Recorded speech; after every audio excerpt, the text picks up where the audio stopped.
Good evening, everyone, and welcome to this latest virtual event for The Independent. Thank you for joining us in a week of big royal news. So I'm sure many of you will have seen the recent Kate video.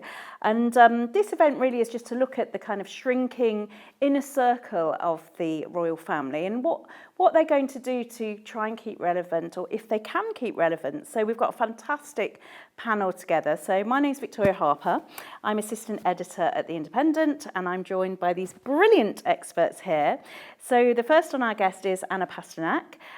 She's an international best-selling author, someone I work with a lot, writes for The Independent a lot, and she's a frequent commentator on TV, radio and podcasts as well.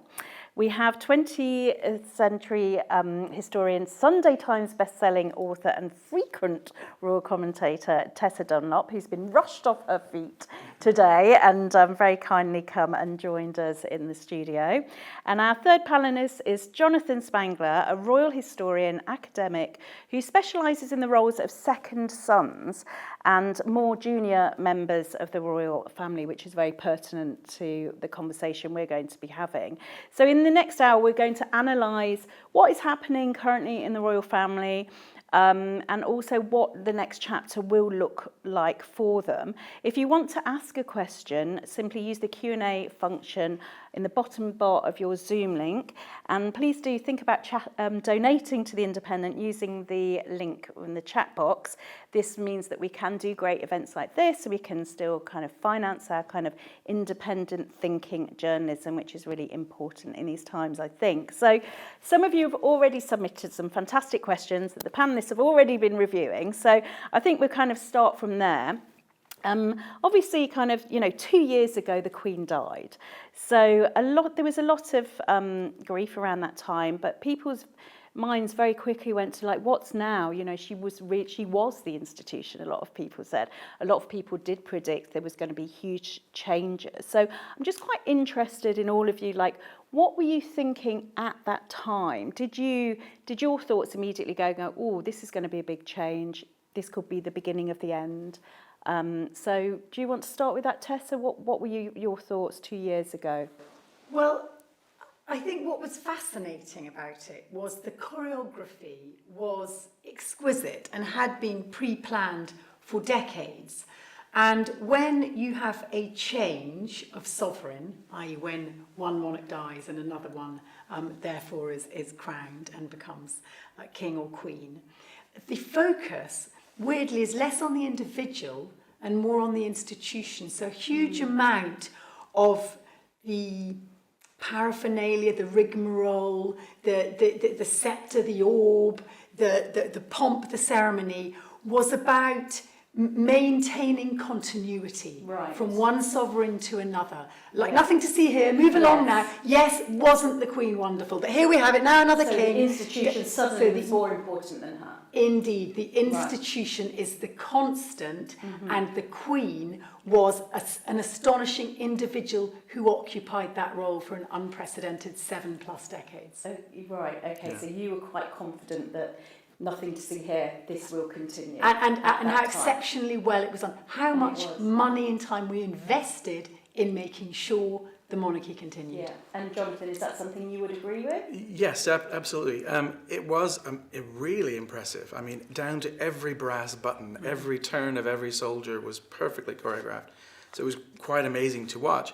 And as a historian of the institution of monarchy, I completely connected with what you were saying there, in that that's the whole point of monarchy, really, is that it goes on and on and on. And so there's always the tradition of saying, both in France or England or any monarchy, the king is dead, long live the king. Yes. It's as if someone hasn't died. And actually in France, the monarch wasn't even allowed to stay in a place where somebody had just died. Right. So the continuity was everything.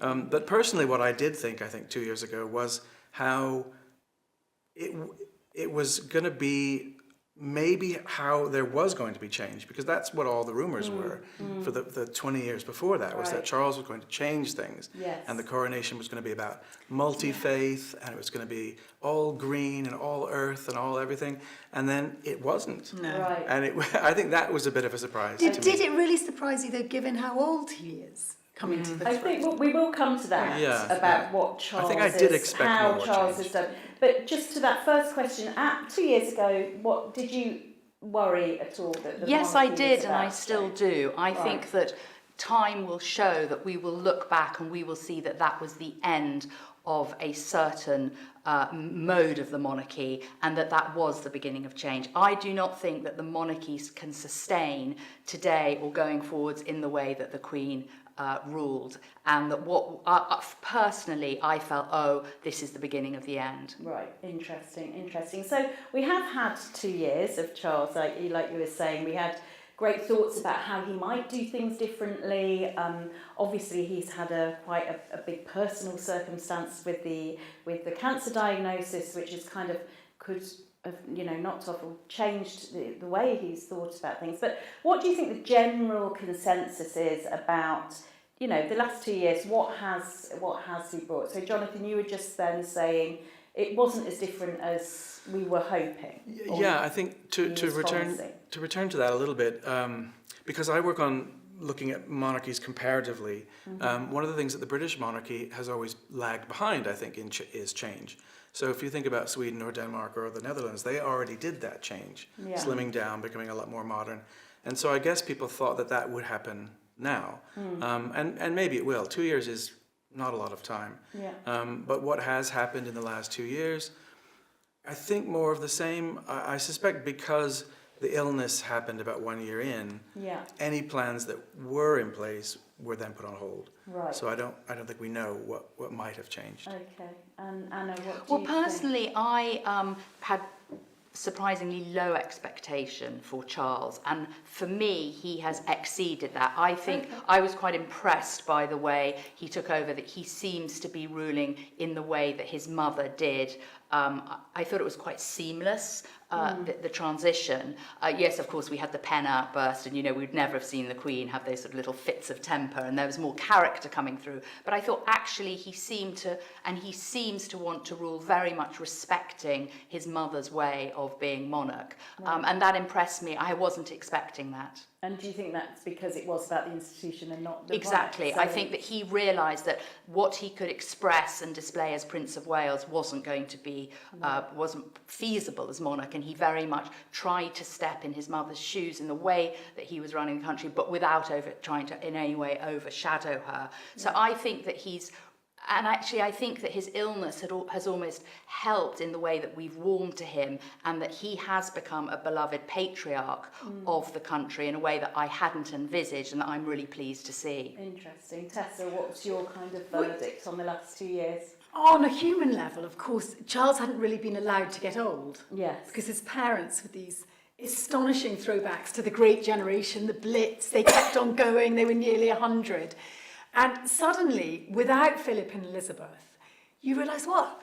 Charles is cracking on a bit, isn't it? So is he 75 now? Yeah. Can't keep up. And he has the cancer diagnosis, and suddenly he's looking not avuncular any longer, but like your grandfather. Yeah. So he's moved into this different role, and I do think we cut people more slack as they move into that sort of national treasure category. Right. Now, that's good for Charles as a caretaker king, because we give him space and we respect him. I'm not as sure it's good for monarchy. Right. Because actually, it desperately needs a bit of an overhaul. We had 7 decades of kind of entrenched secrecy, excessive coffers, and really very little transparency. And that's understandable because we had the same chief executive. Type, yes. Yeah, yes. And now under Charles, you can hardly really push the bloke to make root and branch change when he's undergoing chemo and just managing to keep afloat of a couple of public events. What is interesting, I suppose, in what we've seen this week is the video, which kind of almost puts us all on notice of possibly a new transparent type of monarchy coming down the track, with this kind of a very intimate, previously never seen kind of show of, children off stage. So, let's just go to that video quickly, and then I promise you we will get to some of the readers' questions. But what, just top lines, what were your instant kind of thoughts? Is you were like, this is the new, a new monarchy that is behind Charles, which we're going to expect? Is it that? I think Kate has learnt a huge amount since mothering Sunday Photogate debacle. Right. I think she's also learnt a huge amount about herself and what she will tolerate and what she won't. Cancer has a way of doing that, especially if it hits you early in life, which it has her relatively early.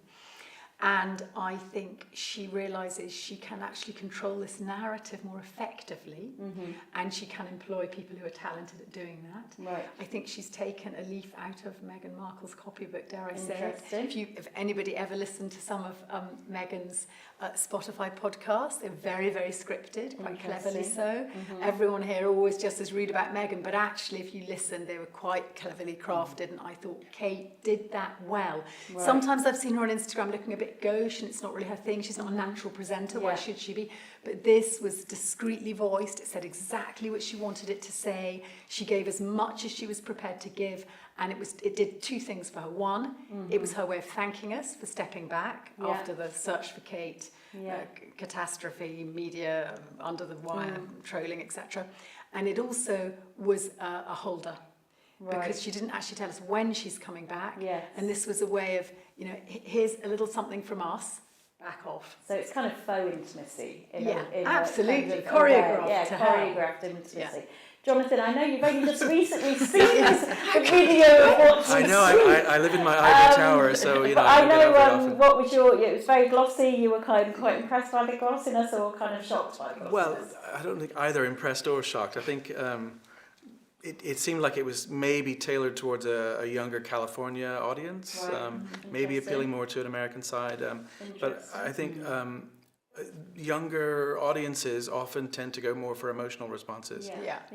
And I think that's who they're pitching for. And they might be asking a different thing from their monarchy. So that's where the Yes, because I narrative think might shift. As an institution, they might have to change with those younger people. Yeah, because we have seen. That a lot of the new popularity for the monarchy is in people in their 20s. Interesting. That sort of cynical generation is now in the middle. Yeah. I guess. Right. So a resurgence. Anna, well, I'm not that young, but I think I possibly am part of the cynical generation. So my two thoughts on watching the video were, I wonder what the late Queen would have thought of it. And I don't think that it would necessarily have ticked her boxes.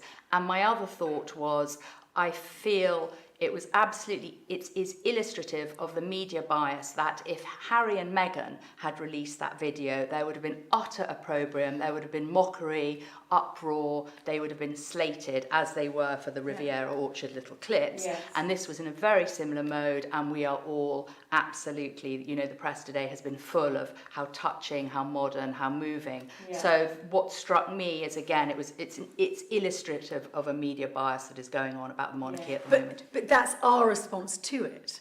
Her delivery is separate from the way in which the media responds. Well, she pretty much guarantees what the media coverage is going to be of that. She put that out wholly confident that everyone is going to go, oh, yeah, how gorgeous. And I think we forget. I mean, she has had cancer. Yes. No, I think the message to thank her fans and, to be in nature is wonderful. However, I'm just not sure we needed that much. And for me, it was a little over the top. It's a different style, definitely. So, I mean, just going back to this, so she seems to be signalling, well, no great detail about her return. There were kind of hints that it will be a gentle kind of rentrée into kind of a royal life.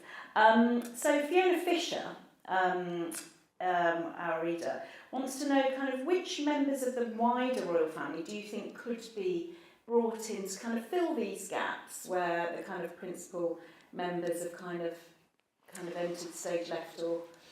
Well, I think we've already seen the astonishing rise of the formerly fairly mediocre Edward, who is now the Duke of Edinburgh, and his wife, in particular his wife. Duchess is impressive. They're an impressive pair. I think it's worth bearing in mind that they had a really rocky start. She was turned over by the fake sheikh. He had Ardent, the disastrous production company, and Royal Knockabout that everyone damned. In fact, you could argue it was ahead of the curve. I was going to say, that was the behind-the-scenes look at that we're getting now. 18 million viewers. People would die for that kind of thing. But what they tried to do was have independent media careers, and it didn't work.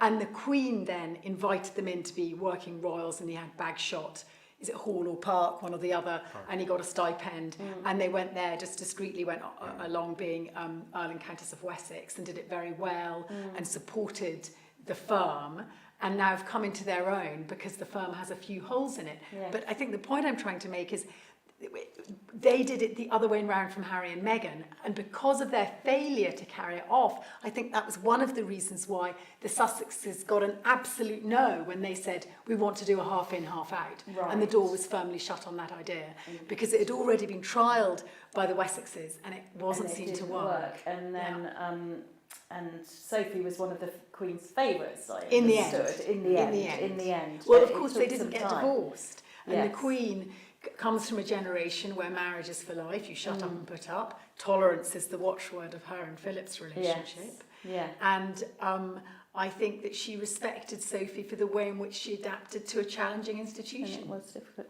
What do you think, Jonathan? Who do you think could fill the gaps? Well, I think there's a lot of kind of fantasy questions. We were talking earlier before we started that I would actually like to extend broader and bring in some of these Kents or Gloucesters Okay. that we don't really know much about No. and have had private lives for all of their lives. But I think more seriously, people can re-look once more at the York girls and see what they may or may not be able to do. But what we do know already, I think, is that Princess Anne is always the stalwart, Yeah. and Zara seems to have taken on those characteristics. Yeah. So And I would popular, say, very if popular, Charles Zara. asked me, Yes. If Charles phoned you up, I would Jonathan. say, give her a title, make her Countess of something, or Duchess of something, and put her to work. Because Princess Anne decided that they wouldn't have a title, That's right. didn't she? More Quite from- I deliberately. think that was more from Mark Phillips, Okay. who her Yeah. first husband, who rejected the earldom. He said, I don't want that. We know that one of the reasons for the breakdown of their marriage was that he just didn't go a bundle on being a sort of hanger-on to a full-time royal, which Anne was. Yes. Yes. And therefore the children are without titles. Would it be odd to suddenly accrue them in I don't think so, not at all. middle age?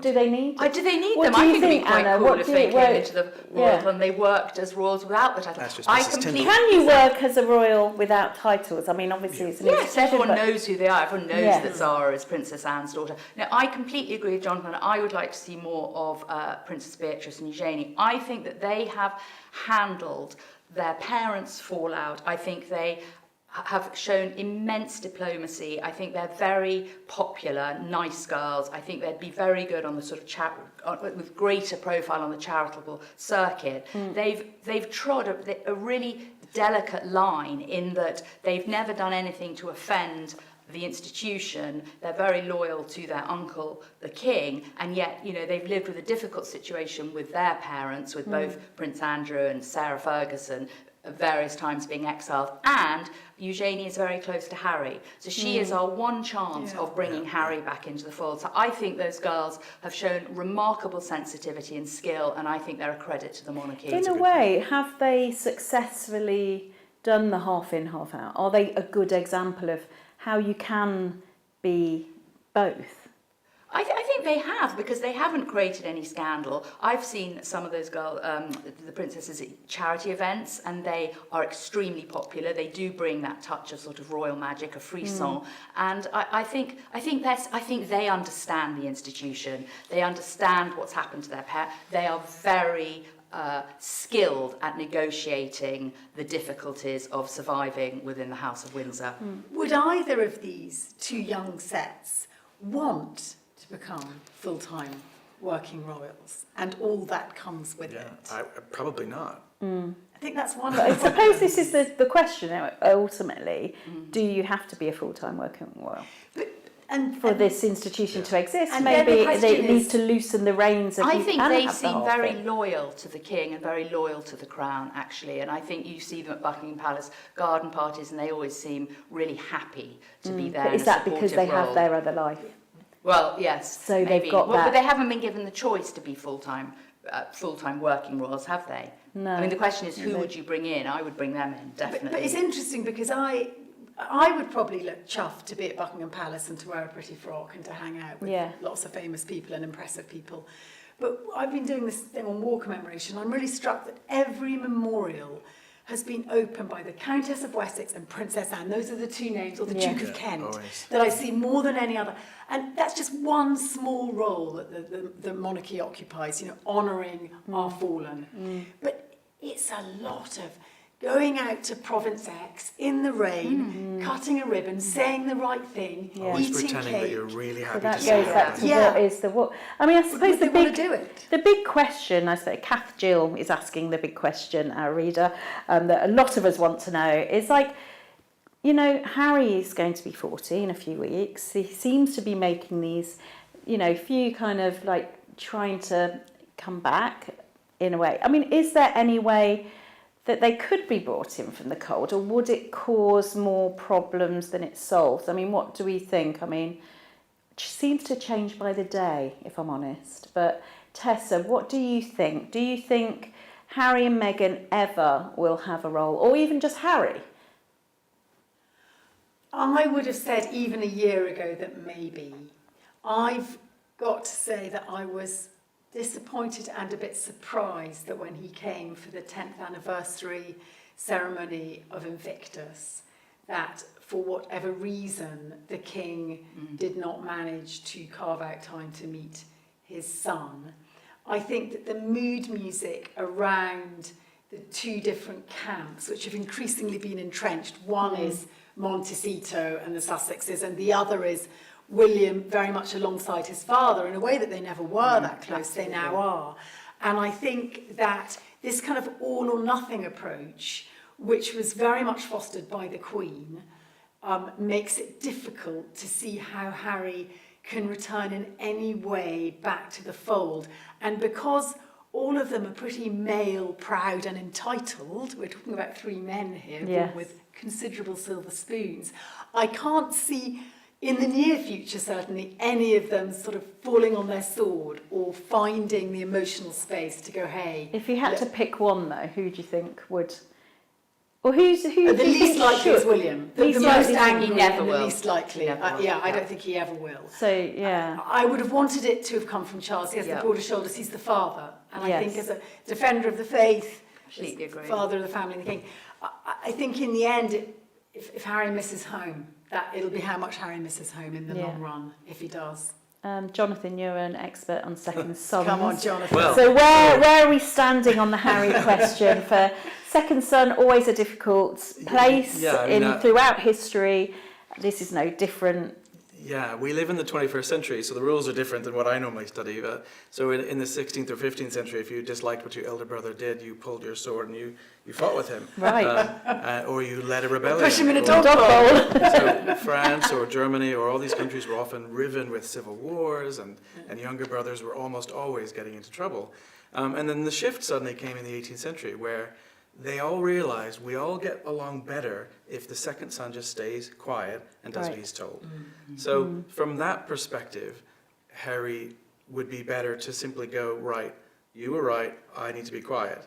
Yes. You know, which is not going to happen. Doesn't feel like now. that's his It doesn't feel like- personality. no, but and it's not the way we live Harry's anymore. never been knowingly quiet, I don't think, in his whole life, has he? Right, we forget sometimes that there was that whole teenage Harry. We sort of have forgotten about that, Yes. remember? Where there was a fresh scandal every Yes. 6 months of like, oh, he's wearing that, oh. Yeah. But I guess the question about whether he can come back into the fold or not, we really have to talk about Meghan as well, the Duchess Right. of Sussex. Yeah. So, because she will demand a very large role, and whether they're willing to give that to her or not, I think that might be the issue. That could be interesting. I mean, it could be a missed opportunity. Well, I think it's Yeah. a huge missed opportunity. Yeah. I think I'm sure there were faults on both sides, but I think the missed opportunity to have Harry and Meghan having some Commonwealth role is immense. I think that the window for Harry to come back is only through Charles's reign. It will never happen with I William. agree. And it needs to happen. And although I started out saying, actually Charles has exceeded my expectations as monarch, and I'm really thrilled about that. Where I do feel disappointed, I completely agree with Tessa. I was horrified that he can't find her. I think the optics of the head of the Church of England being unwilling to embrace his son, I mean, the return of the prodigal son, you know, is very, Very very, good story. in history. But I exactly, it's suppose very we disappointing. don't always know what is going on. We don't always know what's going on, and there's Do we? absolutely, I'm sure we can be pretty sure that Meghan does not want to come back. But I think that it would befit Charles and the optics hugely were he seen to open the arms. Remember, Harry is the boy that as a nation we all watched walk behind his mother's coffin. There is, whatever he's done, we have this kind of tender affection for him because we watched him grow up, we know what he's been through, and this is his homeland. And I think the feeling that he's kind of, yes, he chose Brexit to support his wife because, in my opinion, the Harry and Meghan, they reached a point they were too popular, and that was a threat to William and Kate, and they've had a very difficult time, and they've absolutely they've been the architect of some of their own misfortune, but I think it's been made extremely difficult for them. And I think that Charles, it behoves Charles to at least open the palace doors, a little further, and give him the opportunity to return. I suppose it comes down to trust, and that's what it keeps coming back to that. Like, if Charles did that, could he really trust that it wouldn't end up in a book? Well, can Harry trust anything that's being briefed against him? Exactly. Yeah. So But I it think comes down to that trust. But I also think that going forward, the next generation is in place. And Right. if history has shown over and over and over again, is as long as there is a need for a younger brother, then he has a role. But as soon as Louis and George and Charlotte are all in their teens and then in their 20s, then they don't really need Harry. But would Well, they? and I think that was one of the trigger points. Yeah. I think Meghan looked around. She's used to a Hollywood hustle, meritocracy. You know, you go up the tree depending how effective and good you are. Yes, And it doesn't work like that. no, Right, she here was she goes climbing a down different one tree. step. Yes, You Right. know, not yes. on the main branches. So it's a kind of a big culture clash. Why would that- you hang around? But I suppose what I'm interested in, and actually Johnny McCoy, our reader, asked this, and I'm very intrigued in what you're all going to say, is will Prince Harry's children have a royal function and role? What if the children wanted to come back? I mean, that kind of, just from a very human level, feels very sad that they've never, that we know of, have visited their grandfather or seen their British life. So what happens when they get older? Do they come? They bored here? Do they see their cousins? Is it down to the next generation to create the healing? I mean, what's their role, Tessa? Well, as someone who has quite a splintered family, if you don't see your cousins for all your young life, you don't have that memory bank, you don't have those common bonds of kinship, and therefore there is less of a pull to come back because you're not going back anywhere. But I You were suppose never there in the first in place. this institution, cousins and bloodlines are so huge, actually. I mean, they talk about their cousins in all kinds of different territories in a way that we don't really think about our cousins. So Yes, but if you remember in that Harry and Meghan Netflix series, Harry talked about one of the things he missed was the crazy big lunches in the palace. Yeah. And the royal family, in a way really that no other family could afford to, just logistically above anything else, they always got all those cousins and crazy aunts and dukes that we can't keep a hold of, etc., around one table. But of course, Harry's children have never been around that table. That is not their language. That is not what they associate with cousins in a way that Harry did. So this is a real rupture. I think it's going to be very interesting. Jonathan, just because your history of that second son and those generations, then what happens to the sons of the second sons, and Yeah. what's your prediction for Harry's children? Well, I think touching on something we've said before, there is at least the York connection, and I think Harry is maintaining that. And they spent time in America, so it's possible that they know each other. I don't know.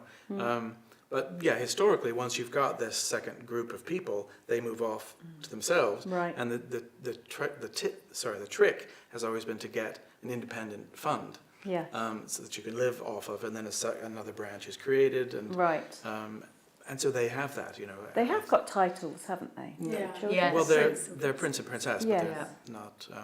So I suppose technically he's the Earl Dumbarton. Yeah. But Yes. I don't think they go by that.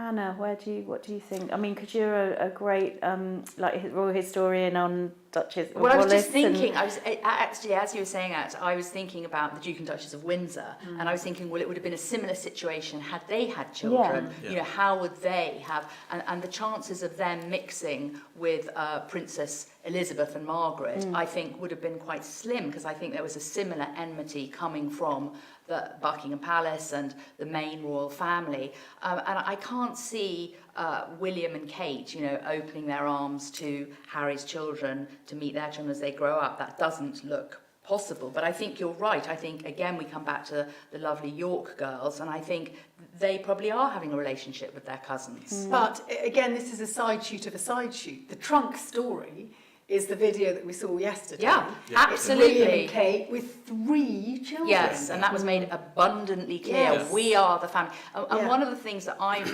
really come across time and time again through all my historical royal research is that for the House of Windsor to survive, and they are ruthless survivors, that the way that they survive is that the spotlight has to be on the monarch and then the heir. Yeah. And anyone from the sideline who Yeah. takes too much oxygen or too much of the press or too much popularity, is too glittering, is moved across. But I think all of the royal families of Europe do watch each other and see what they're doing.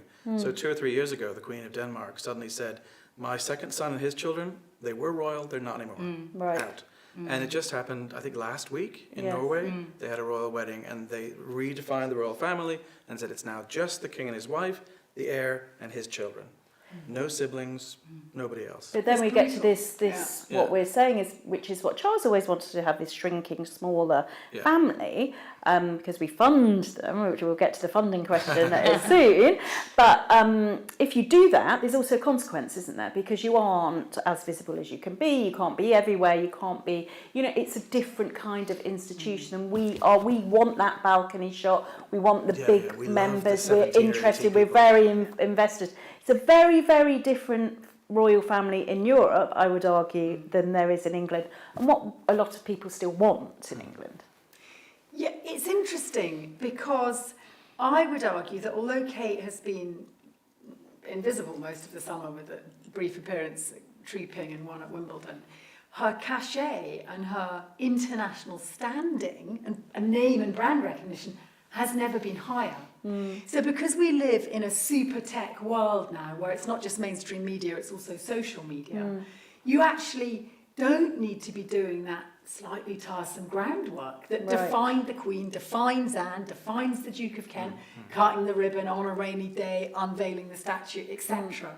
It's a very different version of monarchy. And do you need as many bodies? I don't think Well, the you Queen do. Well, always used to say you have to be seen to be Yes, believed. and also Princess Anne, didn't she say in an interview at the time of her mother's death that actually Yeah. with a slimmer monarchy there aren't enough to go around to do the commemorative things that you're saying, to cut the ribbons. As you say, it's what kind of monarchy are we going to have? If we want it to continue in the style of the Queen, we do need members of the royal family to pitch up and show up. This sort of Instagram monarchy is a very different thing, all image and less substance. And it will come down to what are we paying for, well, ultimately. it will, although you could argue never has England had a better advert on the other side of the Atlantic than yesterday. I mean, did anyone see that much sunshine in Norfolk? Why not should it? That is true.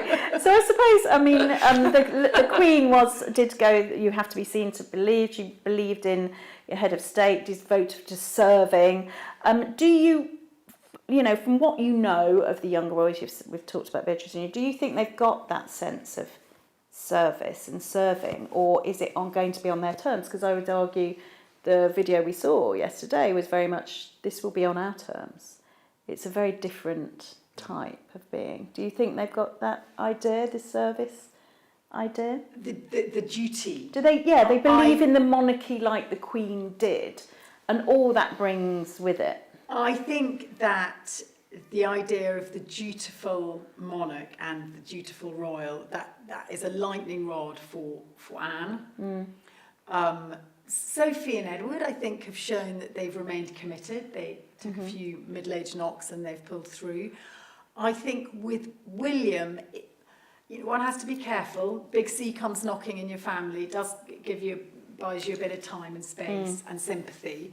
but I don't think we see quite the same level of duty from William. There's a bit more entitlement there, and there is more irascibility around the press and the intrusion and why you should have to put up with it, which is understandable, but it is a more modern take. And quite similar to Harry. Again, a bit of common ground there. Yeah. What do you think, Anna? I think that the younger generation, and I agree with you, particularly William and Kate, think they believe in the institution of monarchy, but I think they're more invested in their own image than the Queen was, who absolutely dedicated. I'd say even yesterday's video, the message is very strong. It's family first. Now for the Queen, it was always the institution first. I'm not saying that made her a better mother. It didn't. No. But that was her priority. And I think we can safely say that for the Waleses, for William and Kate, their priority is family first. You say they're going to do it on their terms.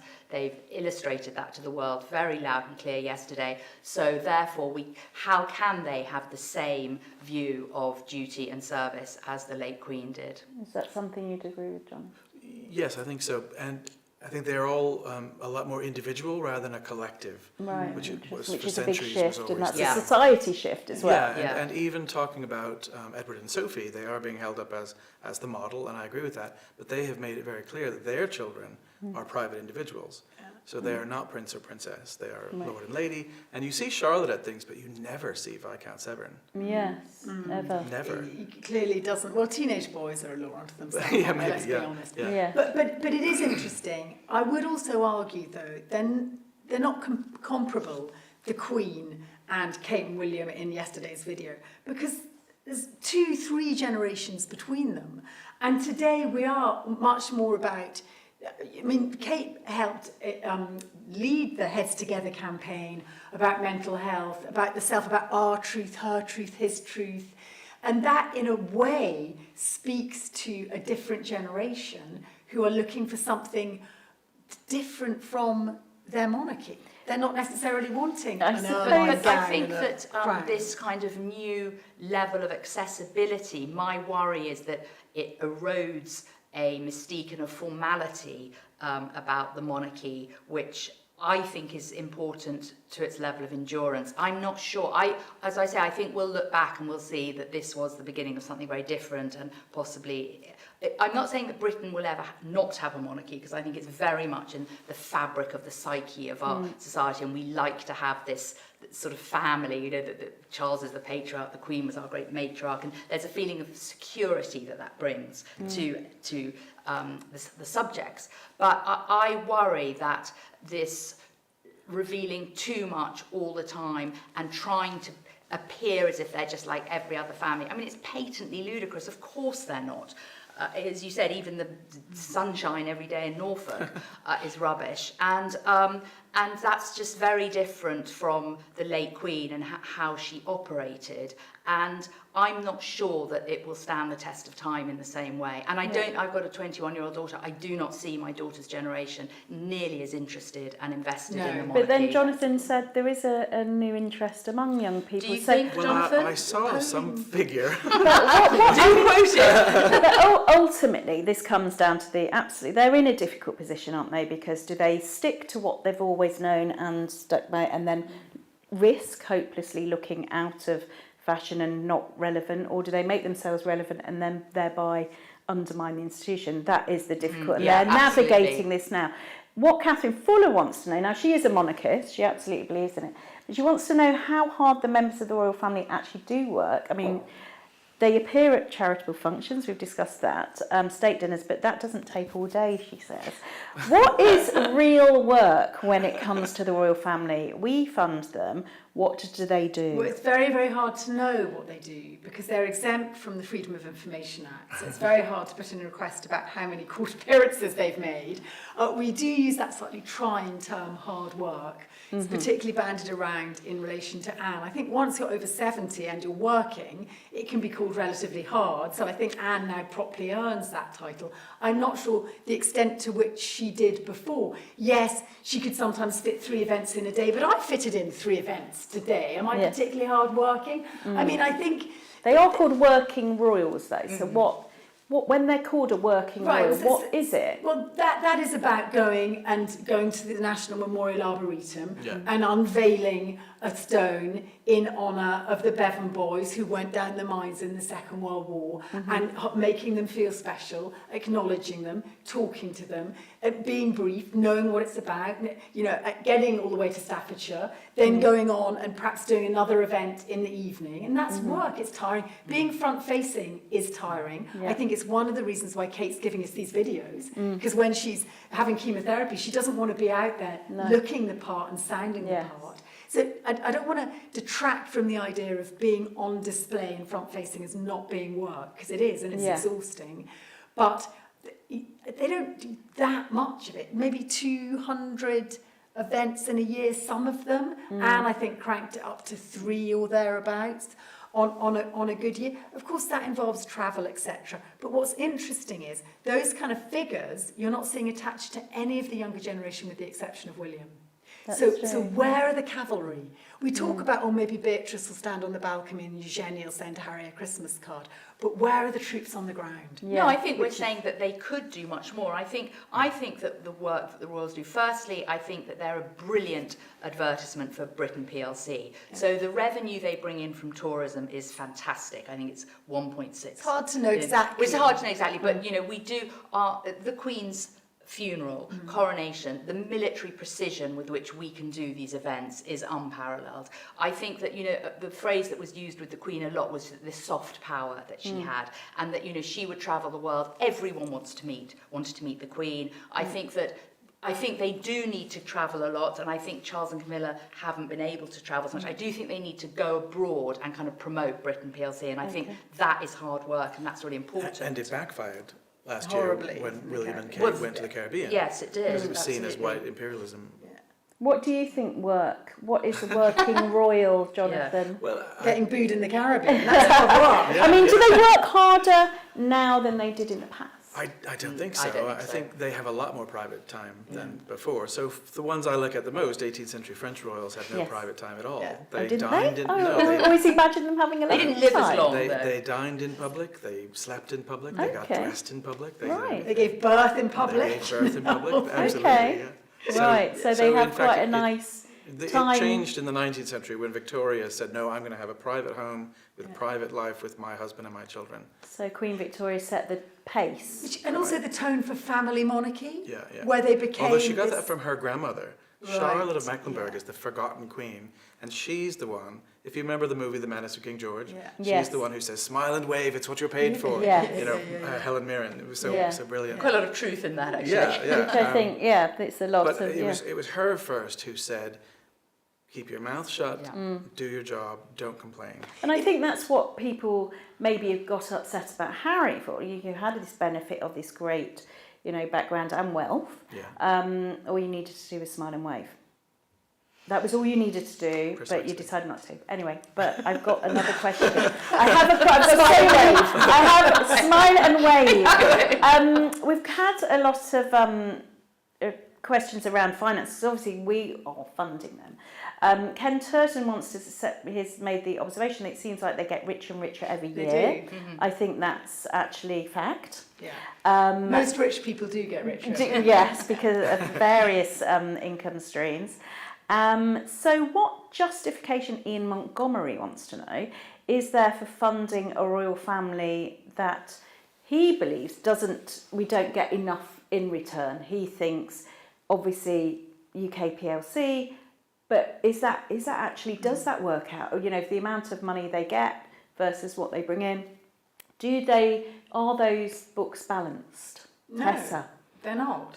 Right. It's extraordinary. I think it never ceases to amaze me the attention that Harry and Meghan get over Archewell and its accounts when it's got nothing to do with Britain's PLC anymore. It's the other side of the world. And yet we don't apply the same level of scrutiny to our own royals. And one of the reasons is it's very, very difficult. David Cameron cut them a wonderful deal with the sovereign grant, which is the Crown Estates, and they get the amount they get is pegged to how successful and how much money the Crown Estates deliver. They've had abundant years with all the wind farms in the sea, so much so that Charles has given a few billion back, tossed it the other way. His He didn't have to do that. Didn't have to. So but that's a good thing. Well, it's a worry, isn't it, when it's up to his discretion. Yeah. Also, he doesn't pay any inheritance tax, so that no wonder Harry feels sore, because it shoots down that line from Queen to Charles to William. And also, we never talk about the duchies, the Duchy of Lancaster, which is in the name of the King, and the Duchy of Cornwall, exempt from corporation tax, exempt from capital gains tax. They've gone up in value in 16-fold since the reign of the Queen to the current King. The billions of pounds that this generates, the profit alone 1.6 billion. I mean, we're talking at the moment about the rest of Britain's elderly, excluding Charles, having to rescind their fuel duty. But actually, we could just apply a bit more scrutiny and taxation to some of the major assets that come in the royal name, and you'd get the money there. And equally, you could see how much money's come in, Jonathan. My only point really, I think, is just to question the tourism idea. I think that it certainly does bring in people, Americans do love coming to see Buckingham Palace, but I think really Americans like to come because Anne Boleyn was here, or Henry VIII was here, and that would still exist whether the monarchy existed or not. Do you think so? Do you think? Really? I don't know. I'm not sure. I think that it adds something, but I don't think it would completely take it away if they weren't there. I think, my maths is appalling, but I have been led to believe, and from my brief research, that the tourism that they bring in, I agree it's difficult to quantify exactly, does exceed the sovereign grant quite considerably. I agree with everything that Tessa said, and I think their vast estates and the riches that they make more and more of every year is completely out of touch with how people are having to live and the cutting of the fuel. I do think that they are becoming increasingly anachronistic in today's world. I do, and I think how they can be seen to be more relevant and more in touch, but again retaining their magisterial mystique is a dilemma. That's the balance. It's massively difficult. But also, they're exempt from so many of the rules that the rest of us lumber under. For example, so the sovereign's will, courtesy of an Act of Parliament, is private. Yeah. Prince Philip's, and not just Prince Philip, every other royal that fancies to have his or her will private, since 1910, when Mary of Teck had a sort of unsavoury brother, was it, who had affairs, hid his will. So we're not going to know what's in Prince Philip's will for another 90 years. I think it's 90 years. 90. Yeah. But do you think a way that they can rectify it is just through transparency, just being more transparent? Yes. So it's not like we want to get rid of the monarchy, but actually be more transparent about it, so we have a... And I don't know about you guys, but that line of it's about preserving their dignity, but I think it's undignified to actually have so much cloak and dagger and secrecy. I completely agree. Does anyone here know, James Howard's asked this question, I think it's really interesting. It's like, what would happen to the Crown estate if the monarchy did end? Where would all that Such a good money question. go? Does anyone on this panel know? Historic royal palaces, I'm sure, would just take it. Okay. Because they have to But continue who to runs who would run it all? And then Would they'd it- be given to the public, you mean? Well, the right, so palaces? Historic Royal Palace is a charity. It used to be called the Works Commission, so it was part of the government, but now Right. it's a private charity. Okay. And so it looks after the palaces that aren't lived in. And so if the monarchy ended and the Crown Fund was returned, I think it would just go to maintain the others as heritage. So the sovereign grant is a sort of about 86 million, went up again this year, but it sits at approximately around 86 million to 100 million pounds a year to keep the royals afloat. And that is taken from the Crown Estates. So if you no longer had a royal family, all it would mean is you wouldn't take that 100 million or so from the Crown Estate's profits. They would remain within the Crown Estates, and you could distribute them differently. And you may want to carry, you'd have to carry on servicing Buckingham Palace, for instance. Yeah. There'd be a lot of empty properties suddenly, or some empty But properties. we So saw goes what back to happened what you were already saying. with Ireland in 1922. They took the Crown Fund and they simply nationalised it and made it part of the state fund for the new nation of Ireland in the 1920s. Interesting.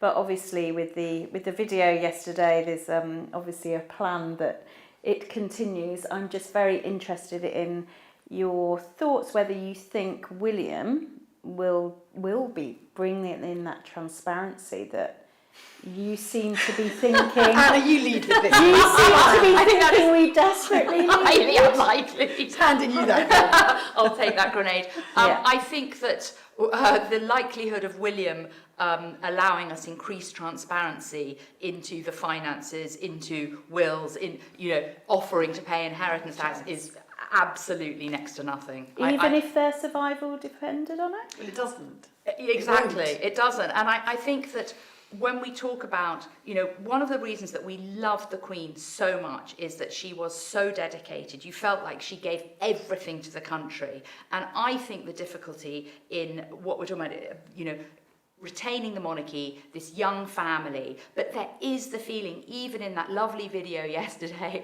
that they want it on their terms. And I think what gets people's back up is that here is an immensely privileged family by right of birth. It's not a meritocracy, it's not because you're brilliant or you're gifted or whatever. You've been born into the right family, you have all this, and there's a real feeling, I think, as Tessa said, with William, of entitlement, that they want to retain that. And I think the difficulty in staying relevant is actually proving to the people that they're prepared to act in a more meritocratic manner. That is not going to happen. But that they is do not going to promote. happen. I mean, we've had, the King does his, amazing charity The work. Prince's Trust was brilliant. Prince's Trust was Absolutely amazing, brilliant. and you But have to think about how many people that did pull out Absolutely. of poverty. I'm And not- that, Edinburgh. in that Exactly. terms of giving back, I would argue William does quite a lot also behind the homeless. scenes Yes. on homelessness, and I do think that is kind of an authentic part I of do. him, I'm not and, saying- and that was part of his Exactly. the way he was brought up. No, I'm well. not saying that they don't want to give back and they don't want to do good. I really think they do, and I do think that they turn up at a function, and we were saying before, they give it a magic, a free song, it's beamed all over the world. They are a force for good. They can be a force for good. However, what I'm saying is that there is a massive, massive schism emerging between this immensely privileged family and the wealth that they have and how the rest of us are living. And that will be more acute under a Labour government. We're going to see in this October budget, when actually he's going to have to hit the wealthy. There's going to be inheritance tax, there's going to be capital gains, and the exception to that rule, blinding exception to that rule, even among other privileged people and their own set, they are going to just look bonkers rich and bonkers But this is where then it could come down to, to survive, they will have to be transparent, because it becomes too bonkers. If we start asking the right questions. What's interesting is, and I think this is where the mainstream media, and I'll fall on my sword here, and probably, perhaps not you because you're in your ivory tower looking at Marie Antoinette, but we don't ask the right questions. We're guddling around in the soap opera. Most of our eyes directly agree.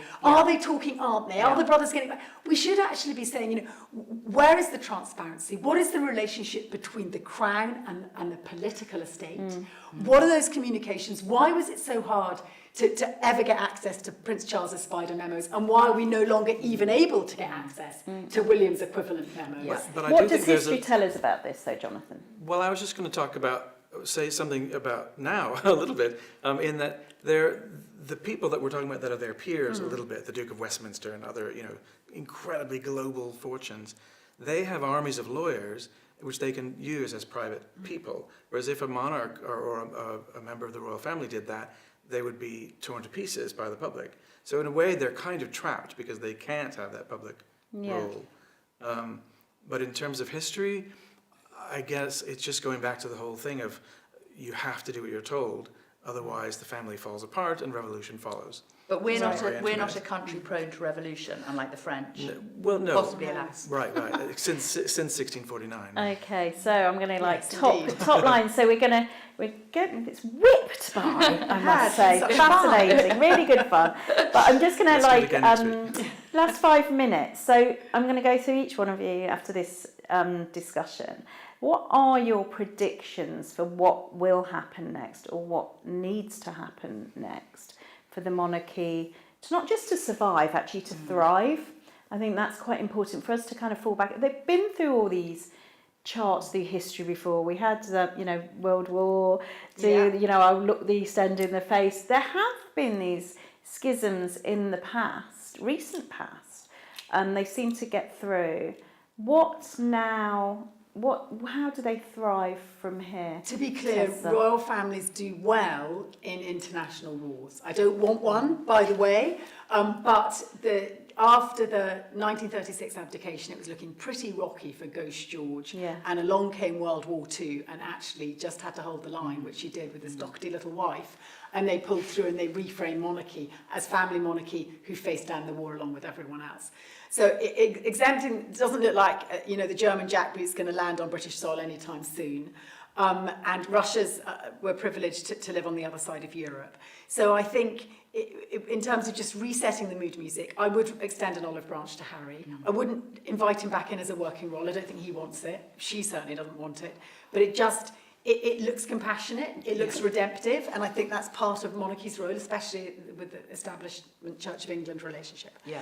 I think I would want to see, and it won't happen, them to try and embrace reform, including financial and political reform. I would like to see less royal exemption around those areas, the Freedom of Information Act, for example, and why we can't see anything of Prince Andrew's service. You can't go touch his years as a working role. That's bundled away for decades. But I think perhaps that actually it's naive to expect that to come from the royal family, and maybe that should come from our political estate. Right, interesting. What do you think, Jonathan? What are your predictions for what's going to happen next? What needs to happen next for them to thrive? Well, my interest has almost always been about the international aspect. And whenever even any other European monarchies, whenever they would say the Queen, they meant Queen Elizabeth II. Right. So that was a given. And I think the strength for the future really should be with the Commonwealth, and still this idea of a global brand. It's a sticky water, as we discovered last week, because, where does a white king fit into a black world in sub-Saharan Africa? And maybe that's where the trick was missed, because that's what people thought Meghan Markle might help to bring to the royal family. Yeah, Anna, I agree with both Tessa and Richard. I agree with Tessa that I think an olive branch should be extended to Harry. I think, as we've said, for the patriarch of the country not to be seen to do that is a very poor What does optic. Harry, just flip that around, Yeah. what would Harry have to do to gain that trust for that to, because it can't be just the one-sided. Would Harry have to do something for that to happen? Well, I think Harry's indicated that he's very open to that happening and that he would like conciliation and reconciliation, especially with his father. I think that with his father being unwell, he must feel very isolated over there. And at the end of the day, he's lost his mother. Charles is all he has. And William. Well, he does have the brother. Yes, but I don't think William is for turning, and I don't think that that's going to happen at all.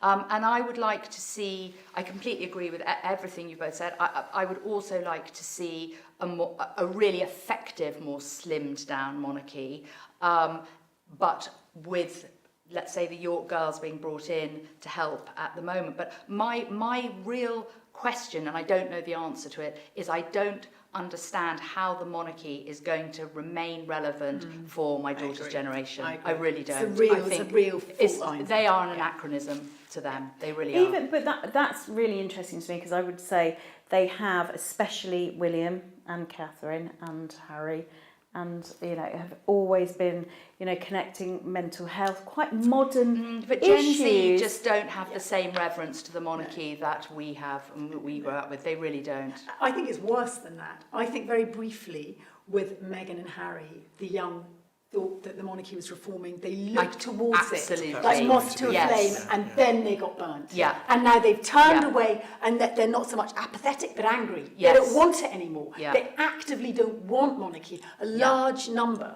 of young people, unprecedented numbers, don't want a monarchy. Is that is a how problem. do we have statistics around that? Do you know how many? I think people? polling was 20. Now off the top of my head, I think it was 25%. Sorry, put you on the spot there. Now anti-Britain having a monarchy. And it's much higher among But young that people. often happens with young people. They often reject. but this So is No, this was a huge higher missed than- opportunity that I think has done irreparable damage to the monarchy, and that we will see further down the line how bad the damage was with the fallout of Meghan and Harry. I do think we never know what we don't know, do we? No. We don't know what's going to happen. And history is so subjective. History is so crazy. Yes. Especially if you think the news cycle in the last 7 years has been quite insane. I do think there might be an opportunity with the youngers. We are forgetting that there's a whole raft, you know, your Georges, they seem quite, you know, they're Everyone children Louis. now, but Yeah. we don't know, do But we? they have a narrow reach. There is going to be a new cast. So the future's in their hands, really, isn't it? So on that, I would like to say thank you so much. Could have chatted for hours. Our next virtual event is going to be September 25th, and we will stream the Independent's first Climate 100 event, and that will be a celebration to honour those on the front line of the climate crisis. We'll have former UK Prime Minister Theresa May speaking there, with best-selling author John Funnant and the Independent's brilliant war correspondent Belle True, and Wawra Gathuro, the Kenyan-American climate activist. So that's great. Please have a look at the link for the tickets, which is also in the chat box. Get yours, and please join me in saying a huge thank you to these brilliant people who will be writing and appearing in the pages of The Independent always and very soon. Thank you so much. Thanks for having us. Thank you. Thank you.